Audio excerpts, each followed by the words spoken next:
सर्वांना माझा प्रेमपूर्वक आदरपूर्वक नमस्कार।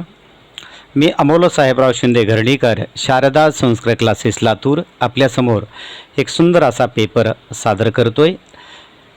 जे संस्कृत प्रेमी आहेत आणि जे विद्यार्थी संस्कृत हा विषय शिकत आहेत सध्या 8वीच्या वर्गामध्ये, त्यांच्यासाठीचा हा भाग आहे। तर आपल्याला परीक्षेमध्ये चित्रपट हा मुद्दा असतो। ब्लॅक अँड व्हाईटमध्ये चित्र दिलेले असतात, तर आपणाला ते चित्र पाहायचं आहे आणि त्याला संस्कृतमध्ये नेमकं म्हणायचं आहे काय ते आपल्याला काय करणं आवश्यक आहे, लिखाण करणं आवश्यक आहे। आता पहिला शब्द आहे उंट। उंटाला शब्द काय म्हटलं जातं? उष्ट्रः। वेलांटी उकार मात्रा वगैरे व्यवस्थित लिखाण करा, शब्द संपल्यावर पूर्णविराम द्या।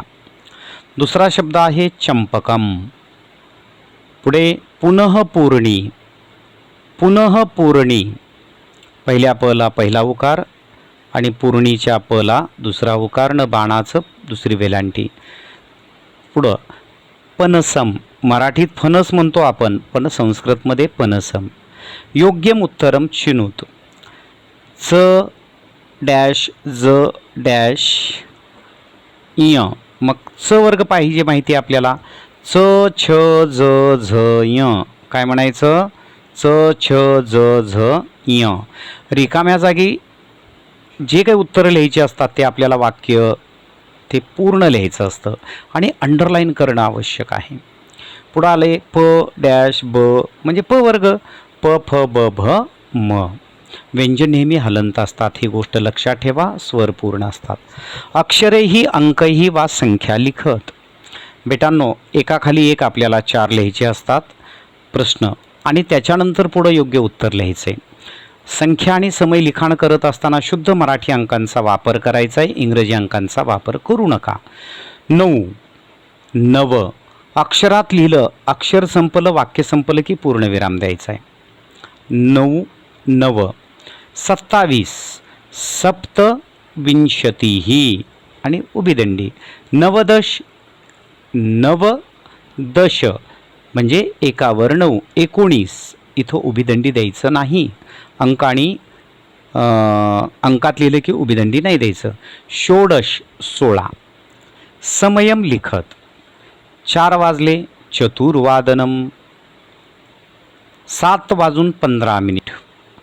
समय माहिती पाहिजे आपणास, 15-15 मिनिटाच्या फरकानं, 10 मिनिटाच्या 5 मिनिटाच्या फरकानं सुद्धा।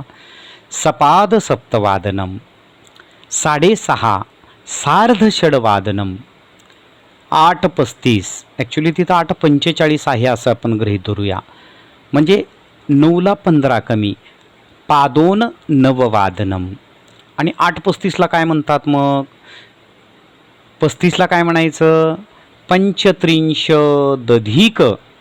अष्टवादनम। ठीक आहे।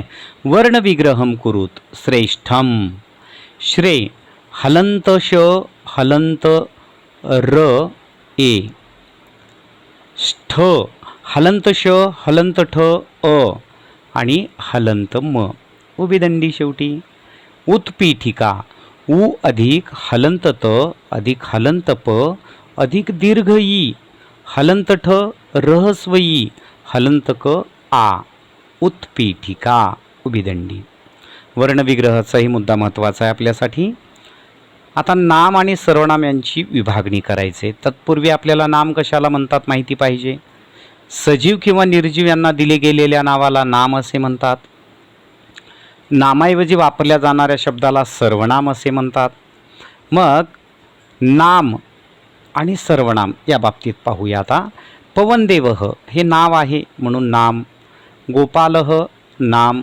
सह सर्वनाम आहे त्याच्यामुळे ते सर्वनामाच्या कोष्टकात येतं। निर्मला नाम। तस्याः सर्वनाम। एषः सर्वनाम। अहम सर्वनाम। शिक्षिका नाम। माम सर्वनाम। वन नाम। तव सर्वनाम। रामः सीता आणि नदी कवीही नाम आहेत हे सगळे। आता कोष्टकम पूरयत। पठती तीतः अंती। पठती पठतः पठन्ति, प्रथम पुरुष। थः आलेला आहे म्हणजे सी थः थ, कथयसि कथयथः कथयथ. मह आलेला आहे, नृत्यामह. मी वह मह, नृत्यामी नृत्यावह नृत्यामह. तर धन्यवाद. माझी शिकविण्याची पद्धत आपणास आवडली असेल, हा व्हिडिओ आवडला असेल, आवर्जून जे कोणी संस्कृत शिकणारे आहेत त्यांच्याकडे हा व्हिडिओ आपण शेअर करावा. त्याचबरोबर स्टेटसला वगैरे आपण ठेवून सहकार्य करावं. आणि आपणास कोणाला जर काही संस्कृतची अडीअडचणी असेल, विचारायचं असेल, तर हा मोबाईल नंबर आहे माझा, त्याच्यावर आपण संपर्क करू शकता. 98 220 95 760. त्याचबरोबर यूट्यूबवर शारदा संस्कृत क्लासेस आणि अमोलराव शिंदे असे 2 चॅनल आहेत. त्याही माध्यमानं आपण भरपूर ज्ञान प्राप्त करू शकता. महत्त्वपूर्ण अशी माहिती त्याच्यावर शेअर केलेली आहे व्हिडिओच्या माध्यमाने. धन्यवाद.